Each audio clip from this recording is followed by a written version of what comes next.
Whenever I introduce myself as Patrick Mills, a Gugana man from South Australia, and a Nagyagal and Dawara Meriam man of the Torres Strait. It's my job to continue to educate the people outside of Australia on Australian culture and Australian people. I think it's stereotypical ways, especially over here in America, of who they think they are. To scratch the surface, Black Australians, and when I say that, I'm talking about Aboriginal and Torres Strait Islander people, and those two peoples, I should say, are known as Indigenous Australians, or peoples that are oppressed, and attempts of wiping out this culture and these people is where I guess Australia has come from.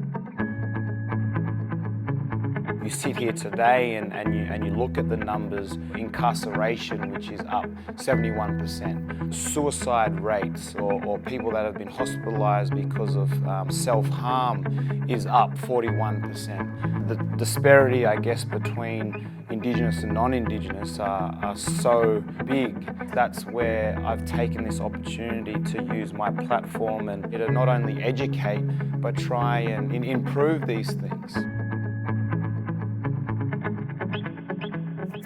Both my mum and dad had much more of a significant impact directly on communities working with the Australian government. My dad, for example, worked at the United Nations and helped the Declaration of Indigenous Rights. My mum with women's health and community health. And I guess I'm just trying to do that on my sporting journey, you know, and trying to make that same direct impact, because we all know it's much bigger than just sports and just basketball.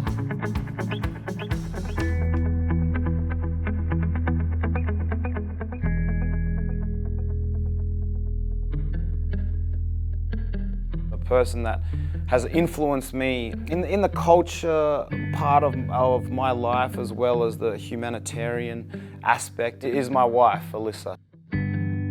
We've been together for 13 years now, and the reason I say culture is because she's originally from California.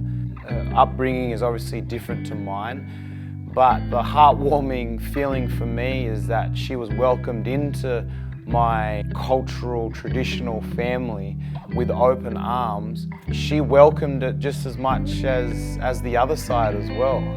We went to the Torres Strait, or we went to fishing on the ocean, or spearfishing, or cooking in the kitchens with aunties and uncles, and traditional dancing even. She does all of that just as much as I do.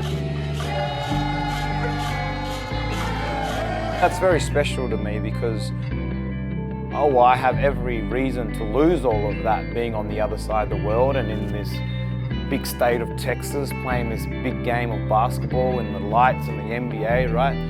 But she has definitely helped me stay true to who I am and what my identity is.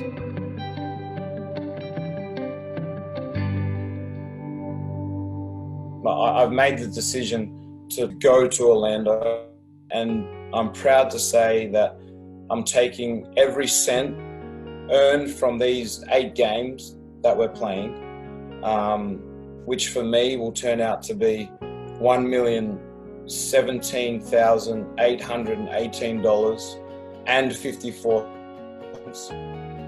and donating that directly back to the Black Lives Matter Australia, Black Deaths in Custody, and to a recent campaign that's called the We Got You campaign. We Got You campaign is about creating a safe environment within the sporting field, any sporting field, that's free from racism.